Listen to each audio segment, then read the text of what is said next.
Hi everyone, welcome to Currently Wearing Presents. Today I'm happy to introduce you to my friend Jean who runs a clothing line, APESIGNED. She works with artisans in Vietnam and we will talk about how it is to work with artisans abroad and why she decided to work with Vietnamese artisans.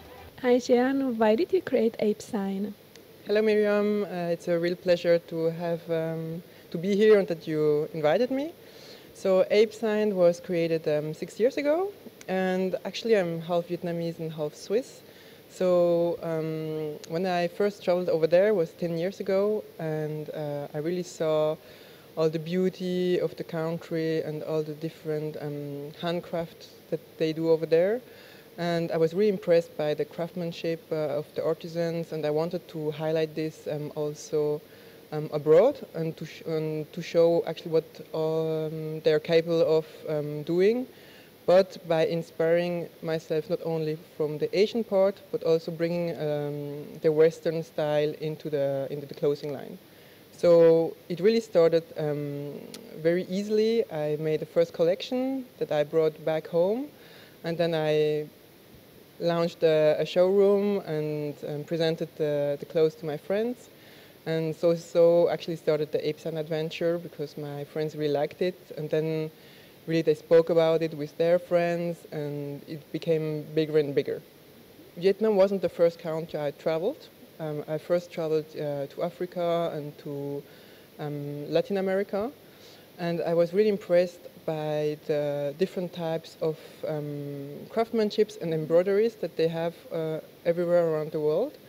And I could find also in Vietnam, in the northern part where the minorities are represented, like Sapa and Bakha, like all the hill tribes, a lot of similarities with the embroideries that I found, for example, in Peru or in other countries. And actually, this was actually the first trigger. The first collections I started was also with hand embroidered articles, and also like the small accessories they do. And I wanted to create this network of artisans to show actually here in Switzerland and in the Western countries what the artisans are capable of. And how do you communicate with the artisans? Do you speak Vietnamese? And also, how do you manage it? Because you're here in Switzerland. So, do you have some intermediate, or you manage everything yourself? At the same time, Jean also works. So, I would like to know how can you manage it all? So thank you for your question. Actually, it's true that it's not so easy as people think to, even with our technology, to always be in contact with them. But with the years, I really managed to have a very good network of artisans.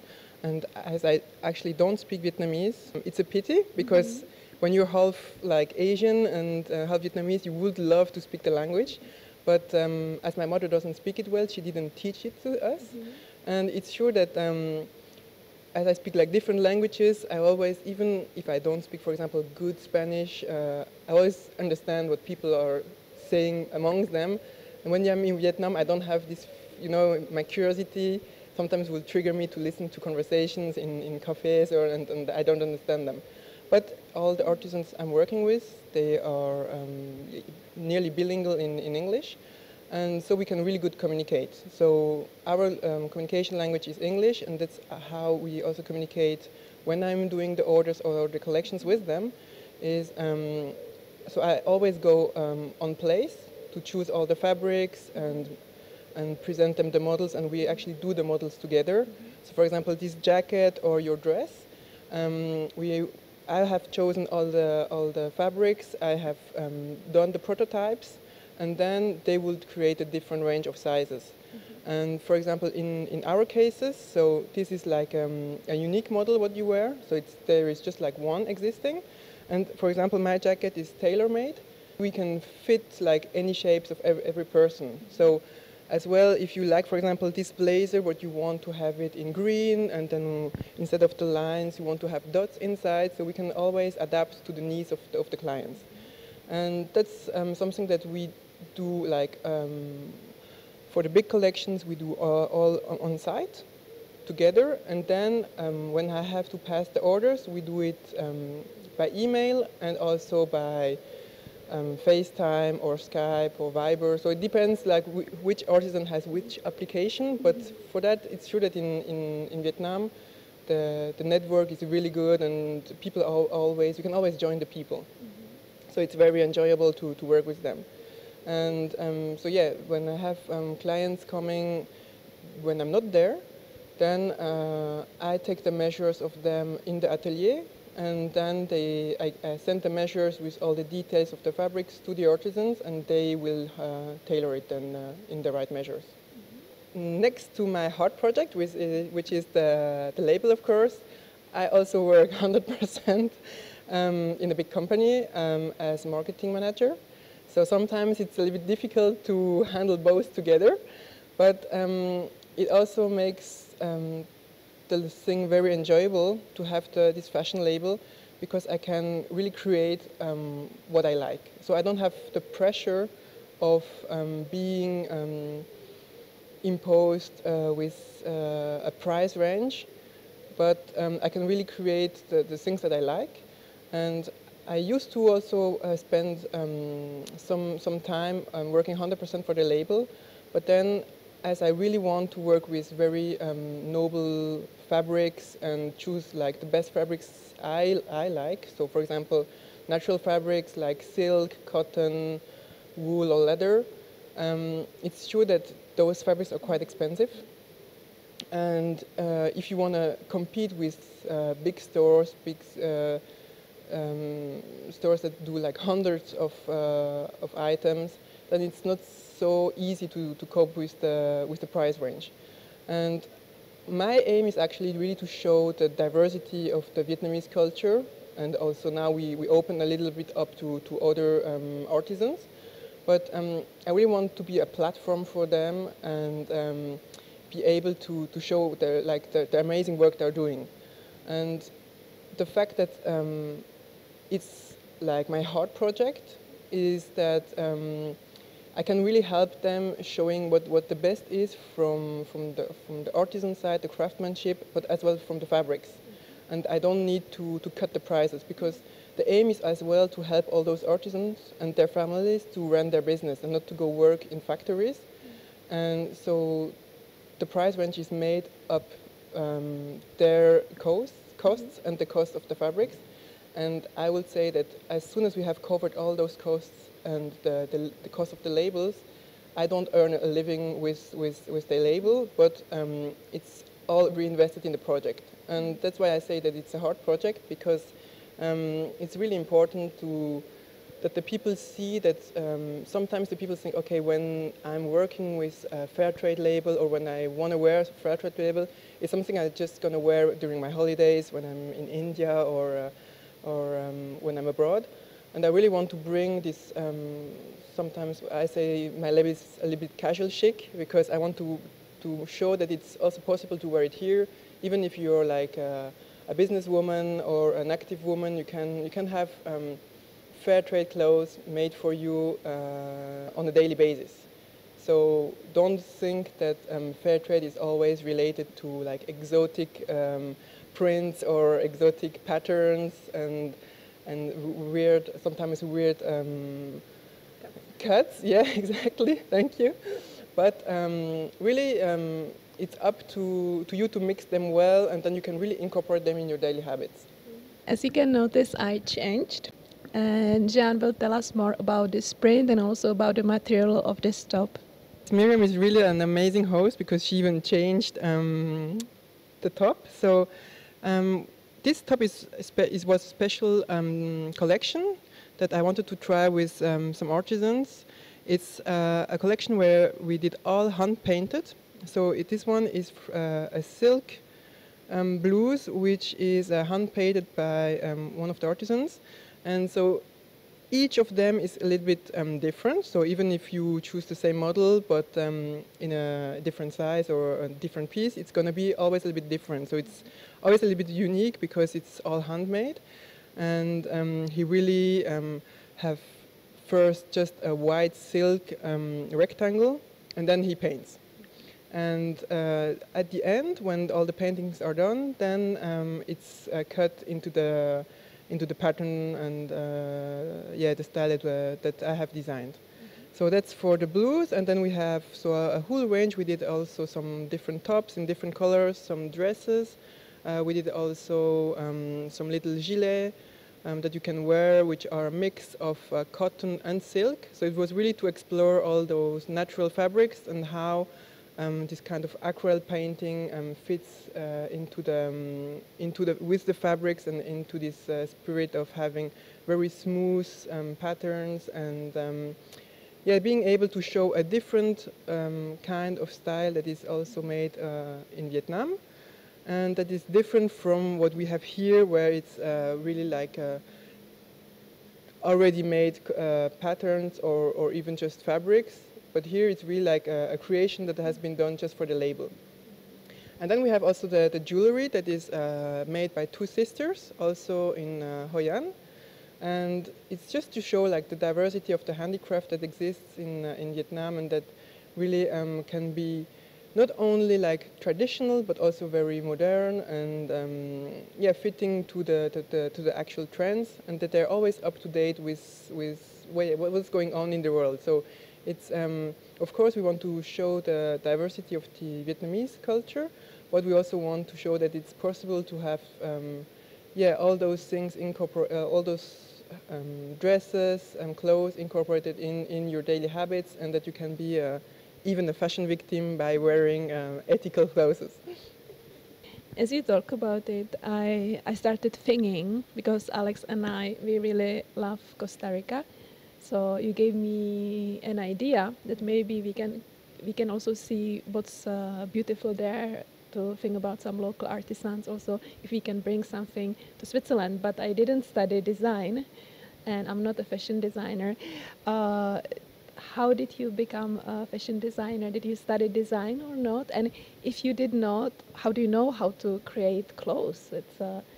It's like a science, at least to me, it seems like that. So actually I grew up with fashion because my mother as well as my grandmother, they always were sewing at the beginning little dresses for me, and then also showing me how to do it. And then it really became a passion because I always liked to be a little bit dressed differently than my school friends, and so I love to customize my clothes. And also at school, because I grew up in Zurich, in primary school and in secondary school, I took the option of sewing, and it was really nice to have also like real teacher showing you how you have to follow the right patterns and yeah, and help you to even improve your skills. So I had already some skills from back home, and then it was really improved at secondary school because I took this as an option, and my teacher was amazing, and she really gave me, I remember she was giving me fabric budget, and I could go in town, buy the fabrics, and then come back and show her the patterns that I wanted to sew. And we also had like these little fashion collections we could do in school and fashion shows. So it was really like something that you were looking forward to, because you knew at the end of the year you're gonna show what you're capable of. I remember I was trying to do a dress with double layer, and it was a nightmare because it was so complicated. Back then I was like 12 years old, and I really wanted to finish it, and I put so many efforts and so many hours in that dress. And I think if you see like cost related how many hours I spent in that dress, it would be like just not worth at all to buy it. But yes, it started like this. Now when I'm listening to you and I think about it, I realize that I would probably not have the patience, and I would not be passionate to actually do the nitty-gritty details. Mm-hmm. So I don't think that I would be able to be a fashion designer. So maybe to work with them, but not to design myself. I'm not a very patient person, so I love the whole creative process of creating collections and choosing the fabrics and finding the new awesome fabrics that I'm going to find for my clients. But I would not have the patience, and I think also regarding the skills, I would not have the skills to all the ranges that I'm proposing now with the collaboration of the artisans. So really, I want to highlight that the big work is actually them that are doing it, because I have the creative part, the fun part, and they are actually doing all the amazing work that consists in doing like all those little details perfectly, and of course I'm controlling what they're doing, and I'm giving them the inputs and doing the first draft, so the first close, but they are really behind the label, and I want to also show that they are really doing the label. And it's important because sometimes when you wear fashion, you don't even think about all the people that are involved in the clothing industry, and you just think, oh, it's easy to do. But in Vietnam, it's, at least I don't know how it is in other countries, but in Vietnam, you have really like specializations. So you have artisans that are doing only shirts, then you have people that are doing only blazers, they're specialized in blazers, or you have, for example, artisans that are only doing dresses, like the dress you wore before, and it's all like specialized. You don't have like one person that can do everything, because as mentioned, it's very difficult to do and to be a pro in everything, and it's the same for fashion. So that's something that people, I think, don't really know, is that, for example, the person that will do the painting isn't the same person that will afterwards cut the blouse, because it's a different skill. And so there are a lot of people involved always in each clothes, and that's also what makes it interesting. And when you're looking a little behind each clothes, the story that is told behind it, then you can see that, it's really a whole collaboration. I think it's really interesting what you're saying, because it's easier to understand the price. Usually we think that if it's ethical, then it must be cheap. And people don't realize how much work is behind it. And that's great to know that people have to be specialized. Because I, for example, didn't know. I thought that it was one person making this whole blouse. So it's really good to know. So how do you deal with people who complain that they can say, oh, but it's too expensive. I know it's not expensive, but people can say, oh, but I thought that if it's ethical, that would be more affordable. How do you deal with them when you meet them in your showroom or at a fashion show? We really try to adapt actually our prices, even though actually it could be even more expensive, but we try to adapt to the local conditions as well. So my aim is really to make it affordable to everybody, because I want to highlight the artisan work. So I don't earn a living from it, but this is actually something that I decided to have like this, because I want that the people can afford to buy a tailor-made blazer or a silk blouse, or even for the men's a suit and so on.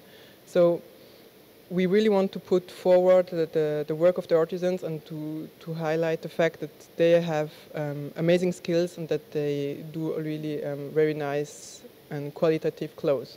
So of course, sometimes we have people like everywhere that ask you, oh, can I have a discount? Can I have it cheaper? And sometimes, if it's really a good client, we will of course go into their favor.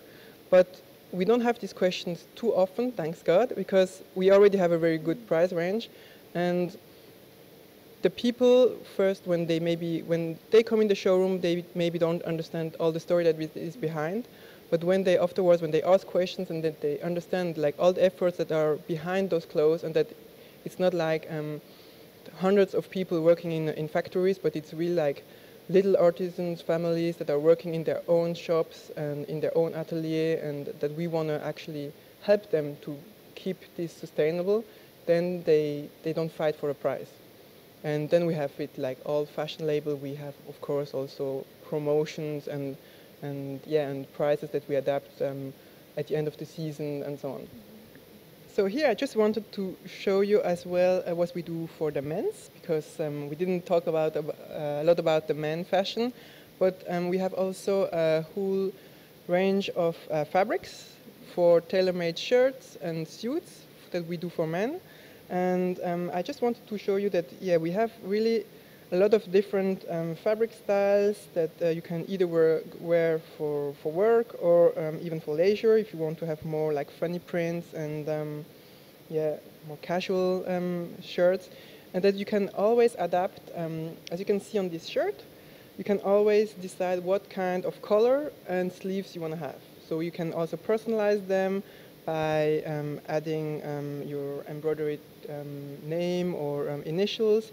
Then you can choose if you want to have a Cavalier color or a Milan color, or yeah, you can really customize it with your own needs, or yeah, if you want to be a little bit more adventurous, then you can also change the fabric, so you can have 2 colors or 3 colors on the same shirt. And for the sleeves as well, you can have with cufflinks or without, and that's the same for the suits. And it's really something that we wish to share as well with the clients, that of course you can go in a store and buy a shirt, but you can also co-create a shirt, and then this experience will make that you also have a closer relation with your clothes, and that you're not going to change them like as many or as often as maybe you would. We have also this kind of fabric that is made by the artisans in Vietnam. So actually this kind of fabric is hand embroidered by the ethnic minorities in the north of Vietnam, in the mountain regions, in Sapa, Bac Ha, and it's really close to the Chinese border. But it's 100% Vietnamese made. And this is a little purse that I show you, because you can also incorporate this kind of little ethnical details in your daily clothes. For example, I did also some blazers and some shirts where I put them here in the sleeves, and it really gives like the little kick, the little color that is shining out of the of your wardrobe. We also have a range now of small boxes. Unfortunately, I didn't brought one with me, but where you have ties, cufflinks, and pocket sleeves that are fitting together. And it's very nice because it shows again one other part of the craftsmanship that Vietnamese artisans are doing. I can see that in a few weeks you will be 3 instead of 2 now. So are you planning also a range for children?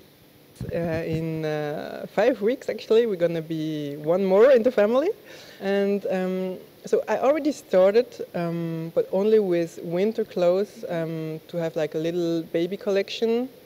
So it's actually an artisan from Afghanistan I'm working with. She's knitting like awesome little pullovers. And so we're going to, I think, complete this collection by making also now a baby range, and also for small kids that is coming soon, I guess end of this year. Jean, thank you for coming and for introducing APESIGNED to us. We are at Hotel President Wilson in Derwentwater Garden. If you have time by the end of May, stop by, because then they will dismantle it and there will be the pool here again. So thank you, Miriam. It was a real pleasure to speak out APESIGNED and our ethical fashion label today. People are always welcome to come at the atelier next to the train station, and otherwise, of course, on the website apesigned.com. Thank you very much.